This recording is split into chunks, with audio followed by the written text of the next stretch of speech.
Dimensional Jumping, written by Nico Wonderdust. I was awakened by the sound of screeching car tires and muffled dance music playing in the distance. I climbed out of my warm, comfy bed and headed to my window.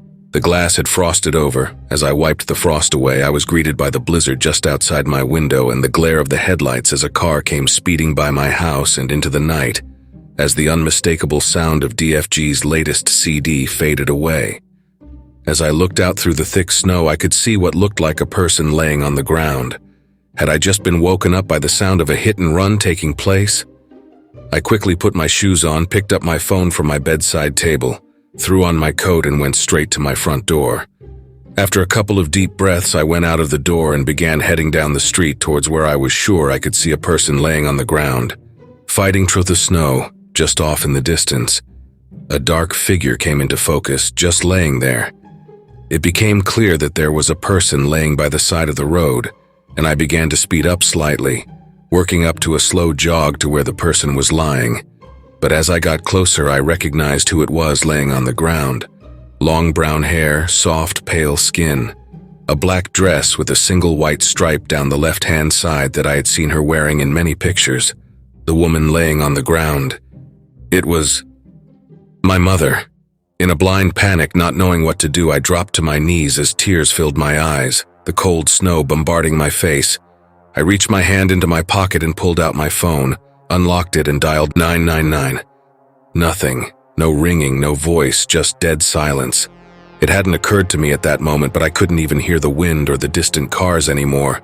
I tried to call the emergency services a second time and nothing. What is wrong with this phone? Unwilling to give up, I tried again, only this time I could hear something. You know that old dial-up tone that your computer would make when connecting to the internet in the early 2000s. The buzzing and screeching as if your computer was struggling to process information. That's the sound I could hear.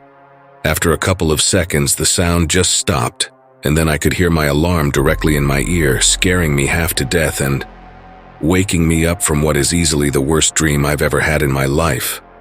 Upon waking up, I laid in bed for a little while thinking about my mother. She had died in a hit-and-run when I was only 5 years old. The driver was never caught. It's been almost 20 years since that night, and now, I think I have a way I can finally see my mom again. I'm not talking about death or black magic, no, I think I found a way to jump dimensions. I was browsing the internet one night looking for some new creepypasta to listen to when I came across a channel with a video about dimensional jumping. Intrigued, I watched the video. It said that people on Reddit claim they are able to jump from one dimension to another using one of two methods known as the mirror method and the two glasses method. But the girl in the video said she had never tried it herself. Now I'm a firm believer that there are infinite dimensions out there, that in each dimension there is another version of the world as you know it. But anything from one minor detail to everything you know about the world can be different. That somewhere out there is a dimension where my mother is still alive. After heading over to Reddit, I found it relatively easy to find the /r/dimensional jumping/board. A simple board with the heading 492 and many posts ranging from where is the best place to try the glass method and questions about jumps to feel like I'm home, and it worked. Right at the top of the page was a post telling you how to jump between dimensions. According to Reddit, a jumper must get 2 glasses, one full of water and one empty. They then must get 2 pieces of paper. On one piece of paper, they must write a word or phrase that summarizes the current situation they wish to change, then stick it to the full glass. And on the second, they must write a word or phrase that summarizes their ideal situation and stick it to the empty glass. Sitting in front of the 2 glasses, the jumper must then contemplate how their life is filled with the first situation, much like the first glass, and how their life is empty of the desired situations, like the second glass. Then, when they are ready, they must pour the water from the first glass into the second while listening to the sound of the water and feeling the shift from dimension to another. They must then sit back and focus on the glasses in their new state for a moment or two before drinking the water and waiting for all the changes to take place. So yesterday, after getting in from work, I hung my coat up by the door, made myself something to eat, and then sat in my kitchen and attempted the 2 glasses method. I wrote on one piece of paper, "Mum dead," and on the other, "Mum alive." After attempting to jump, I went to bed and had that god-awful dream. I figured that maybe that was a sign, or maybe I'd just been thinking about it too much. Either way, nothing felt different this morning. Looking at my clock, I saw it was 7:30, and realized I had no chance of getting to work on time, so I decided to call in sick. I got up out of bed and picked my coat up off the floor, as a small lump of what looked like snow dropped onto the floor, landing in a damp patch where my coat was laying. That's strange. It hasn't snowed in months, I thought to myself, quite puzzled, and I could have sworn I hung this up last night. I headed out of my room and downstairs to the house phone to call my boss. I hung my coat up on the coat rack, picked up the phone and began to dial work. But after dialing the number, I heard that same dial-up tone which I heard in my dream and jumped back, dropping the phone on the floor. I stood staring at the phone for a few seconds when I could just make out a faint voice on the other end. Hello? Hello, is anybody there? I'm hanging up the phone. Hi, Roger. Sorry, the phone slipped out of my hand. I said, cutting in. I'm just calling in to say that I won't be able to make it into work this morning. I've been up most of the night with some sort of sickness bug. That's fine, thanks for letting me know. Who's speaking, by the way? My boss questioned. It's Alex, I responded. Alex? Alex who? Alex Clark from sales. I'm sorry, I think you've got the wrong number. No, Roger, it's me, Alex. We don't have anybody working here called Alex. I'm sorry anyway, I must go. We need to keep this emergency line available at all times, Roger said, hanging up the phone. What the F? Did Roger just fire me? I thought to myself, staring dumbfounded at the phone. What a dick. I began to walk to the kitchen to make myself a coffee, and I saw a woman with long brown hair and a black dress with a white stripe walk straight past the door, stopping me dead in my tracks. Mom, I said with a shaky voice, but got no reply. As I entered the kitchen, there was nobody there. Where did you go? I said out loud, feeling kind of ridiculous talking to an empty room. Were my eyes just playing tricks on me? Putting it out of my mind, I made myself a coffee, sat down at my computer and signed into my Facebook. At first glance, my whole Facebook seemed messed up. At this time in the morning, I'd usually have a news feed full of stories from Susan, a girl at work, who sits up into the night sharing dumb videos of cats and the odd "life is precious" meme. But nothing, at the very least, her overly happy good morning bookers status should be at the top of my news feed. I mean, I'm not complaining, it's just weird. I decided to look on my friends list to check if she had removed me. As I went to click on my friends, I noticed I'd gone from 657 friends down to 492. It's normal to lose one friend here and there, but to lose 165 friends overnight for no reason at all is unheard of. I felt I no longer needed to check to see if Susan was there, as something told me she was one of the 165. But I clicked on my friends list and started typing her name into the search anyway. No surprise, no results. I started to think that maybe my Facebook had been hacked, but nobody had a reason to hack me. There was nothing to gain from it. As far as I know, I hadn't pissed anyone off. Why would anybody want to hack me? Upon looking through my Facebook, I noticed a few more things that were different. My profile picture had changed from a picture of me at work to one of those crappy webcam photos that looks like a mugshot, even though I've never seen that photo in my life. Apparently, I'd recently liked a bunch of pages I don't remember liking, and according to my Facebook, I haven't been employed since a seasonal job I had in December the year before last. None of this made any sense. The missing friends I could put down to hacking, but that is clearly me in that photo and it looks authentic.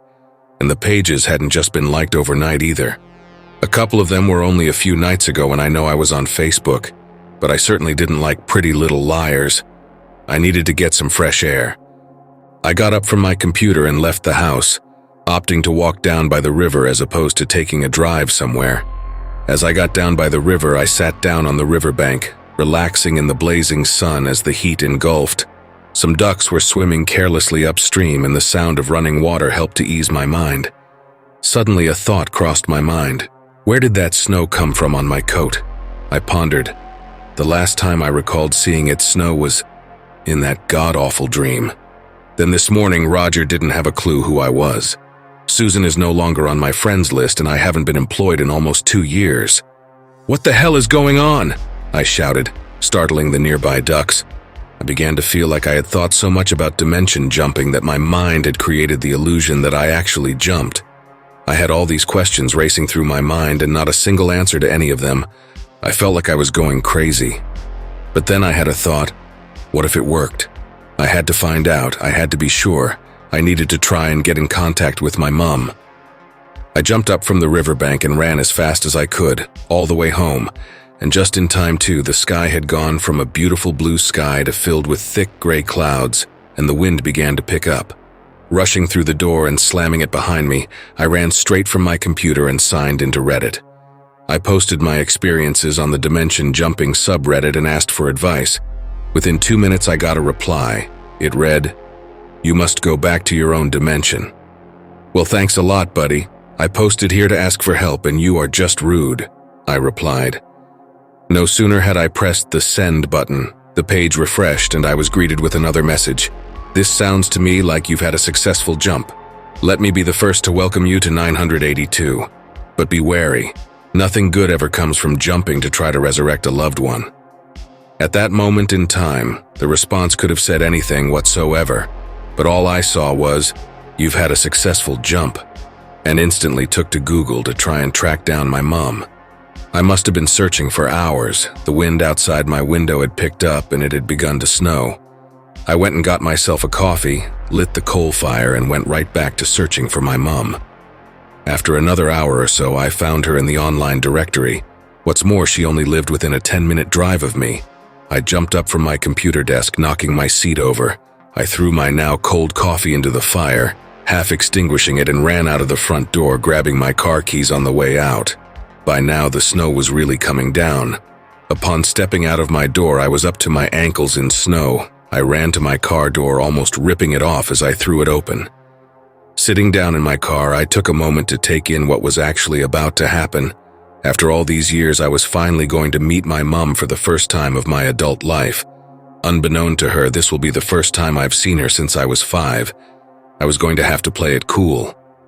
What if I break down? I thought to myself, what will she be like? Do I have any other siblings in this dimension? Question after question went rushing through my mind. I couldn't take it any longer. I put my key in the ignition, but my car wouldn't start. "Damn weather," I shouted, hitting the steering wheel. After 4 more attempts and what sounded like an 80-year-old smoker of 60 years having a coughing fit, my car sprung to life. The engine roared, the dashboard lit up like an overly festive house on Christmas Eve, and that familiar sound of my favorite CD started blaring through my speakers. Fitting, I thought, as DFG Hate That I Miss You came on the radio. I put my car into gear and made my way to the petrol station. I was down to less than a quarter of a tank of petrol, and with the way my car guzzles fuel, I'd be lucky to even make it to my mom's house, let alone make it back home too. The drive to the petrol station felt long and grueling. Time seemed to slow down when in reality it was only a 5-minute drive. I parked up at the petrol station by the pump and put my hand in the money pot behind the gear stick. £15, 23 pence. Great, more than enough, I thought to myself. Jumping out of my car, I put £10 in my fuel tank and picked up a £5 bunch of flowers on the way into the station. After making my purchase, I made a dash for the car, placing the flowers on the passenger seat, and headed across town to my mom's house. It took me just short of 20 minutes to get there. As I pulled up outside, I turned off the engine and sat looking at the house where my mother lived. The lights in the bottom left window were on, and I could see movement behind the curtain. "She's in there," I muttered to myself. "My mom alive, and she's just on the other side of that door." I picked up the flowers from the passenger seat and walked up the garden path. She had a beautiful garden, my mom, rose bushes lining the front of the garden. A path splitting the garden into 2 halves with poppies running down each side. A huge oak tree in the left-hand side section with a tire swing hanging from it, and a small potted tree on either side of the door, all lined with a beautiful blanket of snow. As I reached the door, I took a sharp, deep breath of the ice-cold air and knocked. Instantly, I could see movement on the other side of the frosted glass. The figure was getting closer to the door, and then it opened. A very pretty, blonde-haired woman answered the door. "Alex," she said quizzically, "Mum's just gone to your house. Why are you here?" "Mum?" I thought, staring at this woman in confusion. "Is she my sister? Really?" "Damn," I said. "I'll head back over now and try to catch her up." Okay, not a problem, the woman replied. Are they for her? Do you want me to take them? She asked, looking at the flowers. No, that's okay, I want to hand them to her myself, I replied, already halfway down the garden path. Oh, okay, see you then, the woman said. I'll see you tonight when I drop Mom off, I said, jumping into my car. I started up the engine and put my foot down, heading back over to my house, when my mom would be by the time I got there. I've got a sister, I said out loud. My mom's alive and I've got a sister. I began getting lost in thought. I didn't focus on anything but the fact I was going to see my mom, and later I was going to meet my sister too. I didn't focus on the CD that had started over again. I didn't focus on the wind and snow hammering into my car.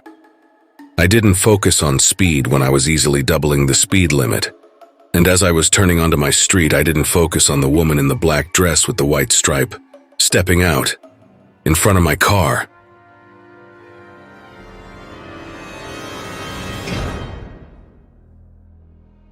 Hey family, a very big thank you to Nico Wonderdust for allowing me to narrate such an awesome story.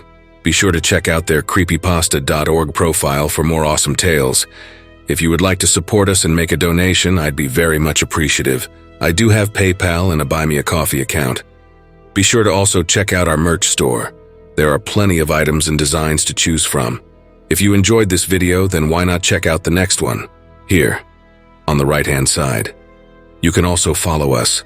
All my socials and all my other links are contained within the Linktree link below. Take care, everyone, and I hope you all have a wonderful and peaceful night. And don't forget, where fear is, happiness is not.